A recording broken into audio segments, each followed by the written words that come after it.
Okay, it's time now for the Heat Index and today's hot button. Huge win for Kelly Rutherford in her bitter custody battle. Over the weekend, a judge awarded the Gossip Girl star temporary legal custody of her children. ABC's Lindsay Davis has the story.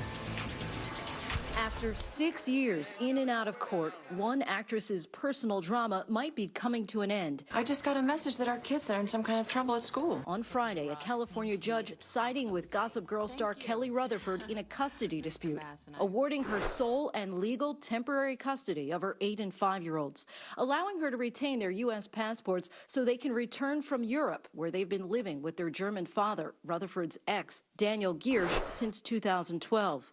Rutherford filed for divorce in 2009. The former couple was supposed to share custody of their children, but when Giersch's U.S. visa was revoked, a judge ruled Hermes and Elena should reside in France with their father. Rutherford had to fly abroad to visit them. I know it's not right. Parents know everyone knows it's not right. But the 46-year-old mother says when she arrived in France on Thursday, Giersch would not allow her to see the kids until she handed over their passports, prompting her to ask a California court to intervene. What Kelly Rutherford's going to do now is take that California court ruling and take it to a Monaco court and say, you guys have to abide by this. If the court says no, then you have a serious possibility of an international incident. Rutherford first took her case to federal court, where her request to get her kids back was denied.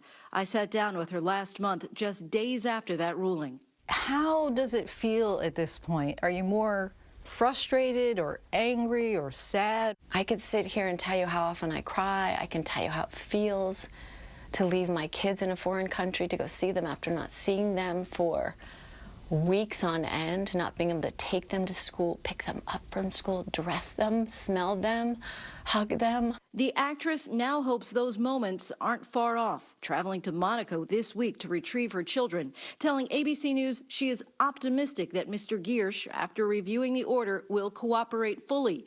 Giersch has not returned our request for a comment. For Good Morning America, Lindsay Davis, ABC News, New York. Thanks to Lindsay for that. Family law specialist Stephen Mindel joins us now. Stephen, thanks for joining us this morning. This is a pretty big change, pretty big shift in the case over the weekend, giving her sole custody. What's the reasoning behind it? This is a big win for Kelly, clearly, but the reasoning behind it is they went in ex parte, which means they didn't give the other side notice. They went in, explained to the court that there's a lot going on here in terms of whether or not Daniel Giersch is actually complying with the court orders, and the judge said, I want to take a look at this. Stephen, what do you think we'll see happen in the immediate future with her children? Where will they live? Well, where they're going to live is going to be one big question, but what we're going to see in the immediate future is they're going to be on a plane flying to California to meet with this judge on June 15th. So they'll be coming to California, and how likely is it that this custody arrangement will actually become permanent and Kelly will be able to maintain sole custody? Well, that's a good question. The big issue in California is always which parent is best able to share. Obviously, these are international children. Their dad's German, their mother's American. They have to live somewhere. They have to go to school somewhere. The court's going to be acutely aware of which parent is best facilitating communication and the parents in between each other, between the children. But haven't the courts already determined this? Absolutely. The court absolutely determined that since he can't come to the United States, it's in the children's best interest to be with him and force Kelly to do the commuting. What she's saying is, I want the children to live in the United States, go to school in the United States, and force him to do the commuting. But we know he can't do the commuting. And what options does the father have to fight this? Well, at this point, we haven't heard from him. This is all about her. She went to court. She didn't even give the other side notice, which is highly unusual in California.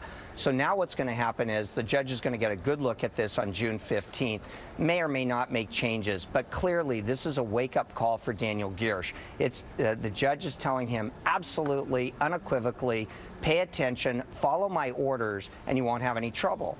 Okay, Stephen Mindel, thanks very much. All right, thank you.